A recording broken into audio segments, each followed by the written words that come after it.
Сәлем достар. Пітір мұқтажды қуантатын садақа. Аса мейірімді, ерекше рақымды Алланың атымен бастаймын. Барша мадаққа атаулы әлемдердің Раббысы Аллаға тән. Адамзаттың асылы пайғамбарымыз Мұхаммедке, оның отбасы мен сахабаларына салауат пен сәлем болғай.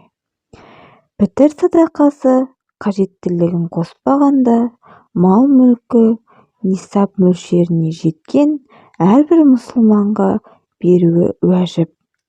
Ол оразаның қате-кемшіліктерін толтыратын, Құдайға шүкірлік ету үшін берілетін және кедейлерді қуантатын садақа.